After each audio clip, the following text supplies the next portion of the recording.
एक समय की बात होती है। एक गांव में कमला और रमेश की नई नई शादी हुई थी। उनकी शादी को 1 हफ्ते बीत चुके थे। एक दिन कमला अपने पति रमेश से कहती है, अरे रमेश जी, एक बात बोलूं, हमारी शादी को 1 हफ्ते बीत गए, लेकिन अभी तक आपने अपने गांव का बगीचा भी नहीं दिखाया। अरे मेरी कमला रानी, बस इतनी सी बात। पहले मैं तो जाकर देखती हूँ कि मेरे गांव का बगीचा कैसा है, फिर मैं तुझे लेकर जाऊंगा। कुछ दिन वहीं पर रह के। फिर रमेश अपनी बीवी को खुश करने के लिए हाथ में झाड़ू लेकर बगीचे की तरफ चल देता है। जब वह बगीचे में पहुंचता है तो देखता है कि बगीचे में अजीब सा सन्नाटा था और वहाँ पे एक टूटी फूटी झोपड़ी। रमेश झोपड़ी को देखकर खुश हो जाता है। अरे दैया दैया, अपना जुगाड़ तो जम गया। अब मैं इसी टूटी फूटी झोपड़ी को अच्छे से बना देता हूँ और इसे अच्छी तरह से सजा देता हूँ। फिर कमला को पता भी नहीं चलेगा। उसे तो यही लगेगा कि मैंने उसके लिए एक छोटा सा घर बनाया है। ये जंगल के बीचों बीच, और यहाँ पर इतना सन्नाटा है, लगता है कई सालों से यहाँ पर कोई नहीं आया। कोई हमें परेशान भी नहीं करेगा और हम यहाँ पर थोड़े मजे से रहेंगे। बेचार दे थे, फिर अपने घर चले जाएंगे और कमला भी खुश हो जाएगी। फिर रमेश उस झोपड़ी की अच्छे से साफ सफाई करके उसे अच्छे से सजा देता है। फिर अपनी बीवी कमला को लेकर उस झोपड़े में पहुंच जाता है। कमला झोपड़े को देखकर बहुत खुश हो जाती है। अरे रमेश जी, मुझे तो यकीन नहीं होता कि अपने गांव में इतना सुंदर बगीचा है और उस बगीचे में इतना सुंदर झोपड़ा है। अरे कमला, तू खाना बनाने की तैयारी कर, तब तक मैं कुछ लकड़ियाँ ढूंढ कर लाता हूँ। फिर हम दोनों मिलकर खाना बनाएंगे। फिर कमला खाना बनाने की तैयारी करने लगती है और रमेश लकड़ियां ढूंढने के लिए बगीचे से दूर चला जाता है। तभी वहाँ की चुड़ैल कमला को देख लेती है। वह देखती है कि कमला बहुत ही सुंदर थी और वह अपने झोपड़े के बाहर बैठी थी। उसे देखकर चुड़ैल चौंक जाती है और मन ही मन में सोचती है, अरे किसकी इतनी हिम्मत जो इस बगीचे में रात में रुकने की कोशिश की, और ये झोपड़ा इतनी अच्छी तरह से क्यों चमक रहा है। लगता है किसी ने यहाँ पर रुकने का इरादा बनाया है। मैं भी देखती हूँ कि कोई यहाँ रात को कैसे रुकता है। फिर वह चुड़ैल हवा के झोंके से कमला के शरीर के अंदर घुस जाती है। चुड़ैल जैसे ही कमला के शरीर के अंदर घुसती है, कमला पूरी तरह से चुड़ैल बन जाती है।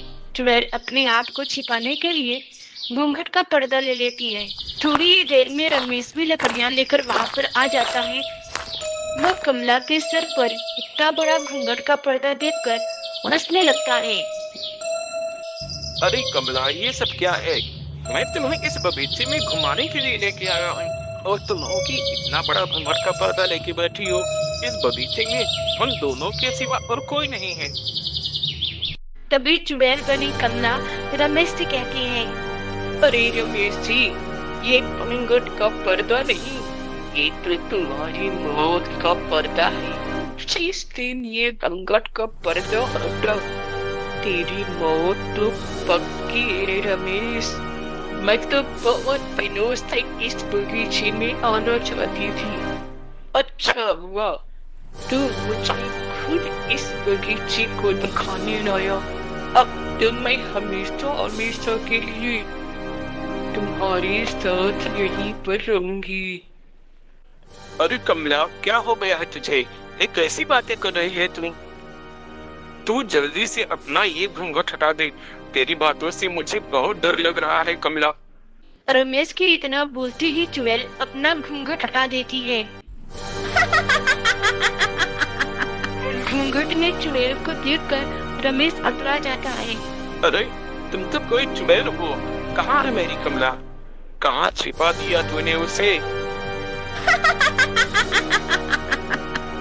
सही पहचाना तूने रमेश जी, मैं तो चुड़ैल हूँ, लेकिन मैंने पूरी तरह से कमला के शरीर पर अपना कब्जा कर लिया है, इसलिए कमला भी चुड़ैल बन गई।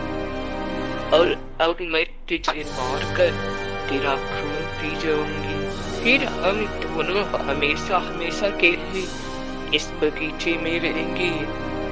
चुड़ैल की ऐसी बातें सुनकर रमेश अपनी जान बचाकर गांव की तरफ भागता है।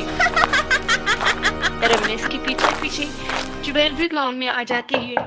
रमेश सीधा अपने दोस्त के पास पहुंचता है और उसका दरवाजा खटखटाने लगता है। अरे जुगनू भाई जल्दी दरवाजा खोलो। अरे मेरी पत्नी चुड़ैल बन गई है और वो मुझे मार डालेगी। वो मेरे पीछे आ रही है, जल्दी दरवाजा खोलो जुगनू भाई। अरे ये तो रमेश है और इतनी रात को दरवाजा क्यों खटखटा रहा है? मेरी पत्नी चुड़ैल बन गई। भला किसी की पत्नी चुड़ैल बनती है? जुगनू जल्दी से जाकर घर का दरवाजा खोलता है। दरवाजा खुलते ही रमेश घर के अंदर आता है और दरवाजा बंद कर देता है। अरे क्या हो गया रमेश? तो इतनी रात को घर क्यों आया और इतना डरा हुआ क्यों है? अरे क्या बताऊं जुगनू भाई, मेरी पत्नी ने बोला शादी को 1 हफ्ते हो गए, तुम मुझे कहीं घुमाने नहीं लेके गए, तो मैं अपने गांव के बगीचे में चला गया। सोचा वहीं पे जाके 2-4 दिन इसे बगीचे की सैर करा दूंगा, फिर घर वापस आऊंगा। मैं थोड़ी देर के लिए वहां से हटा तो बगीचे की चुड़ैल उसके पूरे शरीर पे कब्जा कर ली है। वो तो पूरी तरह से चुड़ैल बन गई है और मुझे मारने के लिए मेरे पीछे भाग रही है। इधर ही आती होगी। अरे रमेश, तुझे पता है ना, अपने गांव का बगीचे भले ही बहुत सुंदर है, तुम वहाँ एक भी तो जा सकते हो, लेकिन रात को रुक नहीं सकते क्योंकि रात में वहाँ तो बहुत प्रेत और चुड़ैल भी रहते हैं। तुझे किसने बोला था वहाँ पर रात को रुकने के लिए? अगर चुड़ैल मेरे घर तक पहुँच जाए तो तेरे साथ साथ हम दोनों को भी मार कर खा जाएगी। तभी जुगनू की पत्नी जुगनू से कहती है, जल्दी से अपने दोस्त को धक्के मार के घर से बाहर निकालो। अगर चुड़ैल मेरे घर तक पहुंच गई तो इसके साथ साथ हम दोनों को भी मार डालेगी। अब देखो भगवान, वो मेरा दोस्त है, बेचारा इतने उम्मीद लेकर मेरे पास आया है, मैं उसे ऐसे तो बाहर नहीं भेजूंगा। जाएंगे तो दोनों साथ में घर से बाहर जाएंगे। तभी चुड़ैल भी वहाँ पर आ जाती है। बाजू में जोर से जुगनू के घर का दरवाजा खटखटाने लगती है। जाओ, आ गई तुम्हारी अम्मा, तुम्हें बुला रही है। तुम दोनों घर के बाहर जाओ, मैं दरवाजा अंदर से बंद कर लूंगी, वहीं रहना अपनी अम्मा के साथ। घर का दरवाजा खोलने से पहले जुगनू अपने घर के मंदिर में से हनुमान जी की प्रतिमा अपने हाथ में ले लेता है और फिर दोनों मिलकर दरवाजा खोलते हैं। उन दोनों के हाथों में हनुमान जी की प्रतिमा देखकर चुड़ैल जोर जोर से चिल्लाती है और कमला के शरीर को छोड़कर तुरंत भाग जाती है और फिर वापस गांव में कभी नहीं आती और गांव के लोग भी बगीचे में जाने की कोशिश नहीं करते थे।